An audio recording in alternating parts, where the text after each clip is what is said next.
दोस्तों, दुनिया के सबसे रहस्यमय स्थानों में से एक स्थान है मिस्र राज्य।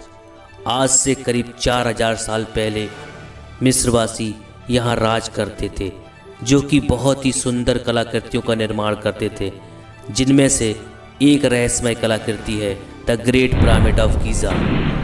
आज हम उन्हीं कुछ पिरामिड के अनसुलझे रहस्य के बारे में और कुछ आश्चर्यजनक तथ्यों के बारे में जानेंगे। दोस्तों, अगर आपने हमारा चैनल अभी तक सब्सक्राइब नहीं किया है तो सब्सक्राइब कर लें, और आप हमें फेसबुक पेज पर फॉलो कर सकते हैं और आप इंस्टाग्राम पर भी जुड़ सकते हैं।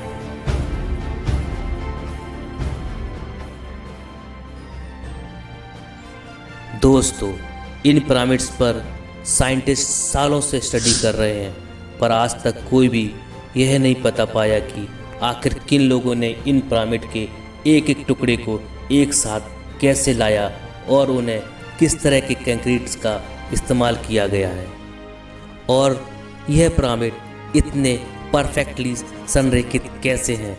सिर्फ एक पिरामिड में ही 23 लाख ब्लॉक्स ऑफ लाइमस्टोन का प्रयोग किया गया है।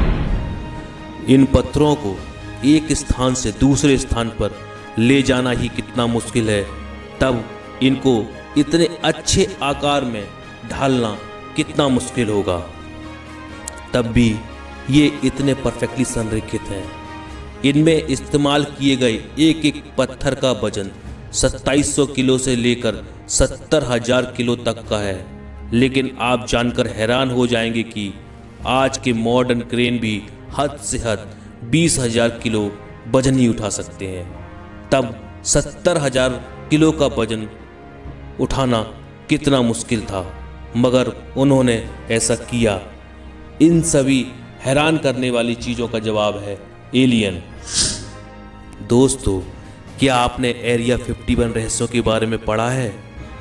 पिरामिड के साथ एक सिद्धांत जुड़ा है जिसे ओरियन कोरिलेशन थ्योरी कहा जाता है, जिसमें कहा गया है कि अगर आप रात के समय पिरामिड को देखेंगे तब आपको देखेगा कि पिरामिड तारों के एक नक्षत्र के साथ संरेखित हैं।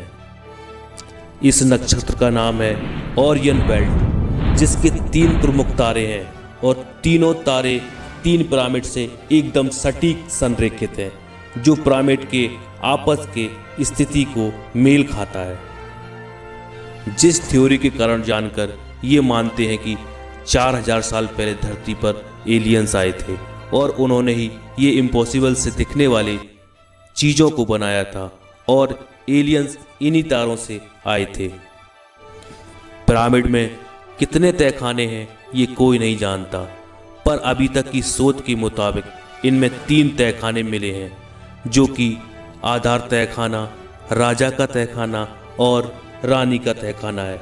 मगर राजा के तहखाने में ना राजा का मम्मी मिला और ना ही रानी के तहखाने में रानी का मम्मी मिला, जिसके कारण लोग ये नहीं बता पाए कि इन पिरामिड के बनाने का जरिया या मतलब क्या था। अगर आप पृथ्वी की ज्योग्राफिक सेंटर ढूंढें तो वे कहाँ हैं? आश्चर्य, वे वहीं हैं जहाँ ये पिरामिड है। और सबसे बड़ा आश्चर्य की बात यह है कि पिरामिड का एक हिस्सा उत्तरी ध्रुव की रेखा में है। दोस्तों, आप जानकर हैरान हो जाएंगे कि पिरामिड के अंदर एक प्राकृतिक एसी होता है जो पिरामिड के तापमान को कंट्रोल करता है। चाहे बाहर का तापमान कितना भी हो, लेकिन पिरामिड के अंदर का तापमान हमेशा 20 डिग्री सेल्सियस ही रहता है। ये पिरामिड किसी भी भूकंप को झेल सकता है, यानी शॉक प्रूफ टेक्नोलॉजी आज से 4000 साल पहले भी थी। पिरामिड जिन पत्थरों से बनाए हैं वे दिखने में लाइमस्टोन लगते हैं, पर असल में वो लाइमस्टोन नहीं है। वैसे पत्थर पृथ्वी पर और कहीं भी नहीं मिले, जिसके कारण वैज्ञानिकों का शक और मजबूत हो जाता है कि शायद ये पिरामिड एलियंस ने अपने ग्रह के पत्थरों से लाकर बनाया होगा। दोस्तों, अगर बरमूडा ट्रायंगल और ड्रैगन ट्रायंगल को एक सीधी लकीर से जोड़ा जाए तो पिरामिड को बीचों बीच काटते हुए निकलेगी। इन सभी रहस्यमय चीज़ों के कारण ही वैज्ञानिक इसके पीछे एलियंस का हाथ मानते हैं, जिनके पास इतने कॉम्प्लेक्स कैलकुलेशन करने की क्षमता थी जो आज के आधुनिक विज्ञान के पास नहीं है। दोस्तों, अगर आप लोगों के पास भी पिरामिड से जुड़े कोई रहस्य हो तो हमें कमेंट करके ज़रूर बताएं। धन्यवाद।